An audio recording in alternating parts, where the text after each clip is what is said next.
Livro: A Filosofia de Friedrich Nietzsche. Infância e Juventude. Friedrich Nietzsche era filho de um pregador, criado no temor do Senhor. É o treinamento ideal para destruidores de farsas e livres pensadores. Deixe um menino de inteligência alerta e inquieta chegar à idade adulta em uma atmosfera de forte fé, onde as dúvidas são blasfêmias e a investigação é um crime, e a rebelião certamente aparecerá com sua barba. Enquanto sua mente se sentir insignificante diante da pompa e circunstância avassaladoras da autoridade paterna, ele permanecerá dócil e até piedoso. Mas assim que ele começa a ver a autoridade como algo sempre finito, variável e demasiado humano, quando ele começa a perceber que seu pai e sua mãe, em última análise, são meros seres humanos e falíveis como ele, então ele voará precipitadamente para os lugares de luto intelectual, para pensar seus próprios pensamentos à sua maneira e adorar seus próprios deuses sob o céu aberto. Quando criança, Nietzsche era santo, como o homem. Ele era o símbolo e a personificação de toda a impiedade. Aos 9 anos ele já era versado na tradição dos reverendos doutores, e o púlpito, para sua feliz mãe, filha de um pregador e também esposa de um pregador, parecia seu objetivo lógico e elevado. Aos 30, ele era o principal entre aqueles que sustentavam que todos os púlpitos deveriam ser derrubados e transformados em clavas, para derrotar os cérebros tolos dos teólogos. O despertar veio para ele quando ele fez sua primeira aventura longe do cordão do avental materno e da lareira, quando, como um menino de 10 anos, ele aprendeu que havia muitos homens no mundo e que esses homens tinham muitas mentes. Com o choque de autoridade veio o fim da autoridade. Se A estava certo, B estava errado, e B tinha o hábito inquietante de representar a mãe, a avó ou os santos profetas. Aqui estava o começo da inteligência no menino. O começo daquela faculdade de pesar e escolher que parece dar ao homem ao mesmo tempo seu senso de domínio e seu sentimento de desamparo. A velha noção de que a dúvida era um crime desapareceu. Permaneceu em seu lugar a nova noção de que o único crime real no mundo, a única ofensa nada viril, indescritível e imperdoável contra a raça, era a crença irracional. Assim, a ortodoxia do lar de Nietzsche voltou-se e devorou a si mesma. O filósofo do super-homem nasceu em 15 de outubro de 1844, em Röcken, uma pequena cidade na província prussiana da Saxônia. Seu pai, Karl Ludwig Nietzsche, era um pastor rural da igreja luterana e um homem de destaque no campo. Mas ele era mais do que um mero valoroso rural, com uma visão limitada pela orla das árvores no horizonte, pois em seu tempo ele havia visto algo do grande mundo e até desempenhado sua humilde parte nele. Anos antes de seu filho Friedrich nascer, ele havia sido tutor dos filhos do Duque de Altenburg. O Duque gostava dele e o levava, de vez em quando, em viagens memoráveis e cheias de acontecimentos a Berlim, onde aquele turbulento monarca, o rei Friedrich Leon IV, mantinha uma corte de europeu e progredia rapidamente da imbecilidade à demência aguda. O rei conheceu o jovem tutor e o achou uma pessoa inteligente e agradável, com excelentes opiniões a respeito de todas aquelas coisas sobre as quais os monarcas costumam divergir das turbas. Quando os filhos do duque ficaram suficientemente saturados com o aprendizado, o trabalho do pastor Nietzsche em Altenburg foi concluído e ele viajou para Berlim para enfrentar dias cansativos nas antessalas de magnatas eclesiásticos e agiotas. O rei, sabendo por acaso de sua presença e lembrando-se dele agradavelmente, ordenou que lhe fosse dado sem demora um vicariato digno de seus talentos. Assim foi enviado para Röcken, e lá, quando um filho nasceu para ele, ele chamou o menino de Friedrich Leon, como um gracioso elogio ao seu patrono e admirador real. Havia outras 2 crianças na casa. Um era um menino, Joseph, que recebeu o nome do Duque de Altenburg, e morreu na infância em 1850. O outro era uma menina, Teresa Elizabeth Alexandra, que depois de anos se tornou a governanta, anjo da guarda e biógrafa de seu irmão. Seus 3 nomes eram os dos 3 nobres filhos que seu pai havia formado nas humanidades. Elizabeth, que se casou na meia-idade e é mais conhecida como Frau Forster Nietzsche, nos conta praticamente tudo o que sabemos sobre a família Nietzsche e a vida privada de seu ilustre filho. O clã saiu da Polônia, como tantas outras famílias da Alemanha Oriental, na época das tristes e vãs guerras. A lenda afirma que era nobre em sua época e o próprio Nietzsche gostava de pensar assim. O nome, diz Elizabeth, era originalmente Nietzsche. A Alemanha é uma grande nação, diria Nietzsche, só porque seu povo tem tanto sangue polonês nas veias. Tenho orgulho de minha ascendência polonesa. Lembro-me de que antigamente um nobre polonês, por sua simplicidade e veto, poderia derrubar a resolução de uma Assembleia Popular. Havia gigantes na Polônia na época de meus antepassados. Ele escreveu um tratado com o título francês L'origine de la famille de Nietzsche e apresentou o manuscrito à sua irmã, como um documento a ser valorizado e considerado sagrado. Ela nos conta que ele gostava de sustentar que os Nietzsches haviam sofrido muito e caído de grande grandeza por suas opiniões religiosas e políticas. Ele não tinha nenhuma prova disso, mas o agradava pensar assim. O pastor Nietzsche foi derrubado de seu cavalo em 1848 e morreu, após uma doença prolongada, em 28 de julho de 1849, quando Friedrich tinha apenas 5 anos de idade. Frau Nietzsche mudou-se então com sua pequena família para Naumburg-on-Tissale, uma cidade cristã, conservadora e leal. A família consistia na mãe, os 2 filhos, a avó paterna e 2 tias solteiras, irmãs do pastor falecido. A avó era uma espécie de mestra e havia sido, em sua época, membro daquele estranho círculo de intelectuais e amadores que se enfurecia e rugia em torno de Goethe e Weimar. Mas isso foi há muito tempo, antes que ela sonhasse em se tornar esposa de um pregador e mãe de outro. No ano de 1850 ela estava bem de todas essas fantasias juvenis e não havia dúvida das revelações divinas sob seu teto piedoso. As orações começaram o dia e terminaram o dia. Era uma casa de mulheres santas, com algo da placidez e exaltação tranquila de um convento. O pequeno Friedrich era o ídolo no santuário.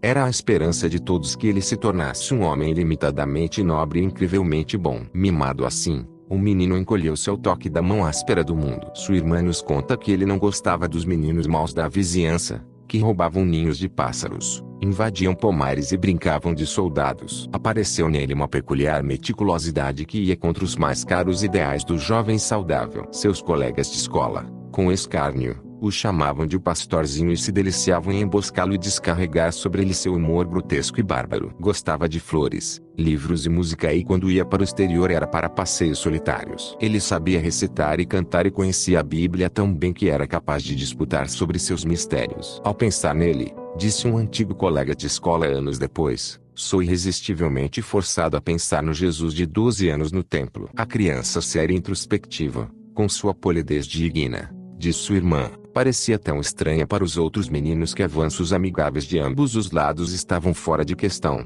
Há uma foto do menino em toda a glória de seu primeiro casaco de cauda longa. Suas calças terminam acima de seus sapatos. Seus cabelos são longos e suas pernas parecem meros filamentos de ar. Ao contemplar a imagem, quase se pode sentir o cheiro do sabonete que cobria aquela testa alta e brilhante e aquelas bochechas magras e brancas. A raça de tais meninos seráficos morreu no mundo. Longe vão seus cachos lisos e engessados e suas orelhas translúcidas. Longe vão seus punhos de babados e seus textos dourados jorrando. Nietzsche escreveu versos antes dos 10 anos, versos piedosos e melancólicos que escaneavam bem e mostravam rimas e metáforas tornadas respeitáveis por anos de emprego honroso. Seu esforço inaugural, até onde sabemos, foi uma elegia intitulada O Túmulo de Meu Pai. Mais tarde, ele tornou-se consciente das coisas materiais e cantou louvores à rosa e ao pôr do sol. Ele também tocava piano e conhecia bem seu Beethoven, desde as armadilhas para a mão esquerda em fúria lisa até os tumultos furiosos da sinfonia em dó menor. Um domingo, era o dia da Ascensão, ele foi à igreja da aldeia e ouviu o coro cantar o coro Aleluia de o Messias. Aqui estava a música que entorpecia os sentidos e acalmava a alma e, menino como era, ele sentia sua beleza suprema. Naquela noite, ele cobriu páginas de papel pautado com ganchos impossíveis. Ele também escreveria música. Mais tarde, as dificuldades do contrabaixo, como era ensinado nos péssimos livros didáticos alemães da época, um tanto amorteceram seu ardor, mas mais de uma vez durante sua juventude ele pensou seriamente em se tornar um músico. Sua primeira composição realmente ambiciosa foi uma peça para piano chamada Mönchen auf der Puste, Monlicht und Puste. Se o Puste era um rio, uma montanha ou uma mera criatura da imaginação não aparece. Mesmo assim, podemos evocar uma imagem do pequeno Friedrich interpretando esta obra inaugural de uma noite tranquila em Naumburg, enquanto mãe, avó, irmã e tia se reuniam e se maravilhavam com seu gênio. Mais tarde na vida, ele escreveu canções e sonatas e, se é que se pode acreditar em um inimigo, uma ópera em grande estilo. Sua irmã, em sua biografia, imprime algumas amostras de sua música. A franqueza obriga a admitir que é ainda pior do que parece. Nietzsche, nessa época, ainda parecia uma devoção a um monumento, Mas, por mais que reverenciasse os mais velhos e por mais que confiasse em sua infalibilidade, ainda havia problemas que o assaltavam e o inquietavam. Quando ele não andava e pensava sozinho, sua irmã era sua companheira, e para ela ele abria seu coração, como se abria um confessor assexuado e impessoal. Na presença dela, de fato, ele realmente pensava em voz alta, e isso permaneceu seu hábito até o fim de sua vida. Sua mente, despertando, vagou além do pequeno mundo cercado por mulheres amorosas e complacentes. Até entrar no ginásio, aquele grande local de paisagem dos cérebros alemães, ele se esquivava de uma revolta aberta e até mesmo de pensar nisso, mas não podia deixar de pensar nos mistérios que surgiam diante dele. Havia coisas sobre as quais as escrituras, por mais que ele as examinasse, pareciam não lançar nenhuma luz, e sobre as quais mães, avós e tias solteiras não falavam. Um dia, diz Elizabeth, quando ele ainda era muito jovem, ele me disse: "Você não deve esperar que eu acredite nessas histórias tolas sobre cegonhas que trazem bebês. O homem é um mamífero e um mamífero deve ter seus próprios filhos para si mesmo. Toda criança, talvez, pondera tais problemas, mas na grande maioria o conhecimento deve esperar até que possa entrar fortuitamente de fora." Nietzsche não pertencia à maioria. Para ele, as ideias que sempre foram coisas a serem buscadas com avidez, a serem pesadas com calma, a serem provadas no fogo para o bem ou para o mal, os pilares de sua fé foram trazidos, com suor e dor, da pedreira de sua própria mente. Nietzsche frequentou várias escolas de aldeia, públicas e privadas, até os 10 anos, obedientemente saindo todas as manhãs com mochila e lancheira. Ele beijou a mãe no portão ao sair e ela o esperava, com outro beijo, quando ele voltou. No que diz respeito à felicidade, provavelmente foi uma infância feliz. A alegria feroz do combate infantil, de lutar, de roubar, de matar, nunca foi dele. Mas para uma criança tão sedenta de conhecimento, cada nova descoberta, sobre os ditos de Lutero, os leões da África, as propriedades de uma fração invertida, deve ter trazido sua emoção. Mas quando ele chegou ao último ano de sua primeira década, perguntas sem resposta trouxeram seu descontentamento e inquietação, como fazem com todos nós. Há um sentimento de opressão e dor pungente ao enfrentar problemas que desafiam a solução e fatos que se recusam a se encaixar em cadeias ordenadas. É somente quando a maestria se segue que o fino estímulo da eficiência consciente abafa todos os vapores melancólicos. Quando Nietzsche foi para o ginásio, todo o seu mundo virou. Aqui os meninos não eram mais recipientes mudos e ocos, a serem preenchidos com aprendizado pré-digerido, mas seres humanos cuja abordagem de entidade separada era reconhecida. Era possível fazer perguntas e discutir pontos discutíveis, e o ensino tornou-se menos a administração de um remédio necessário e mais o compartilhamento de uma deliciosa refeição. Seu mestre-escola alemão é geralmente um martinete, e sua bétula nunca está ociosa. Mas ele tem a graça salvadora de amar seu ofício e de reconhecer prontamente a verdadeira diligência em seus alunos. A história não registra o nome do pedagogo que ensinou Nietzsche no ginásio de Naumburg, mas deve ter sido alguém que mal mereceu seu esquecimento. Ele alimentou a mente ansiosa e inquisitiva de seu pequeno aluno e fez dele um novo menino. A antiga personificação doentia e estranha dos sonhos impossíveis de uma família afetuosa tornou-se mais agradável e mais humana. Sua exclusividade e meticulosidade eram inatas e ineradicáveis,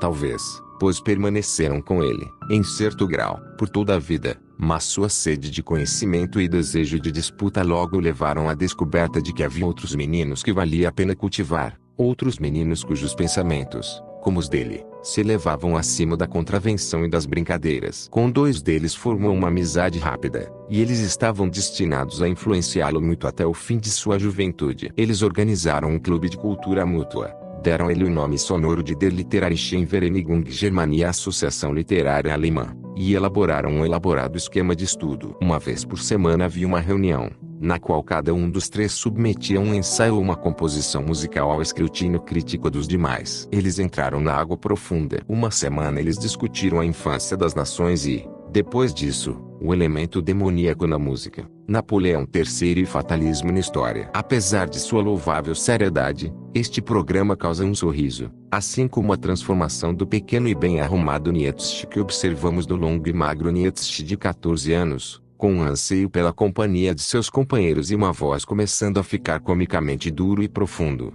e uma mente girando com coisas indizíveis.